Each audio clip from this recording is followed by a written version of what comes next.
Inti dubartiin Islaamaa hijaaba maaliif hin uffanne?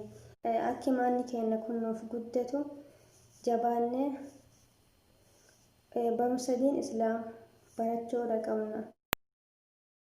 آله وأصحابه أجمعين. السلام عليكم ورحمة الله تعالى وبركاته. duraan dursinee wanni irraa dubbachuu feenu waa'ee xijaabaati. Rabbiin subhaanahu wa ta'aalaa xijaaba dubartii muslimaa hundarrattuu dirqama godhe.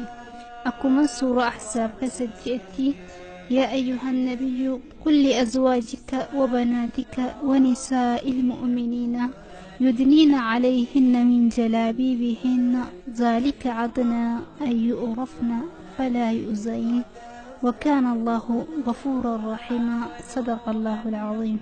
ربي سبحانه وتعالى هقا يا حجاب بوسي يا الجما ربي ورخيتي في دبرخيتي في دبرتي مؤمنة هندان ستردى جئين دبرتي مؤمنة تربي في ارجما ربي اتأمن تجتشودا تكالي ساني الدليدو يورغان اتأمنتي أجي ساني فرشوك أبدا اتأمنتي اتدلقوك أبدا akkasitti malee maqaa mu'minaa hin arkattu.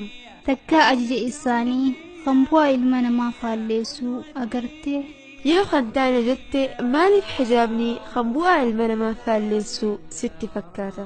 Dubartiin amala isaaniirraa huccuu bareedaa uffachuu feeti, meekaappa godhatu feeti, waan isii bareechuu godhachuu feeti.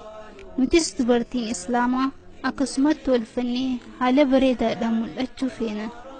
garuu ni beeyna yoom akkamitti eenyu duratti bareeduu qabna. Hijaabni khabaradina keenya ija hundarraa tiisu, hijaabni kan naamusa keenya eegu, kan kabajaa fi sharafa nuuf ida'u, kan islaamaa fi kaafirallee nu kabajsiisu. Hijaabni eenyummaa keenya kan mul'isu. Garuu hijaaba akkamirraa haasawna?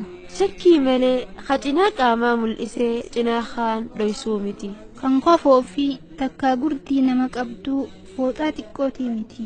Kan faashina hordofuu miti. Hijaabni wanni dirqama taheef naamusa intala Islaamaa eeguu fi haraamirraa isii tiisuu fi bareedina isii nama Rabbiin halaal godhee qofaaf mul'isuu fi ونيف قافتشو قبنو زمن صحابياتا عائشة خديجة في فاطمة حجابني فاشنا والنجامو نجرا وقو حديث عائشة رضي الله عنها نقبع استخيصة تلالو ويتربين دبرتي مسلمة رتي حجاب واجبة قده الربرو هنجنة مقالة ديمتين بودة بتده هنجنة ويتمسن أفت مناقبا روساني hijaaba akka rabbiin je'ee godhatanii uffatan.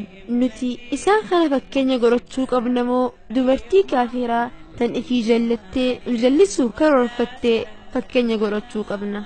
ألم يأن الذين آمنوا أن تخشع قلوبهم لذكر الله. يا بليتي إسلاما guyaan gama rabbii deebinee ajaja isaa fudhannu hin geenye. Kootta karaa rabbii keenyaa deebinee islaamaan boonnee bakka bu'aa dubartii sahaabaa zamana kanaa haa taanu. Hanga inshaa Allah sagantaa haareetti walitti deebinu. Wassalaamu alaikum.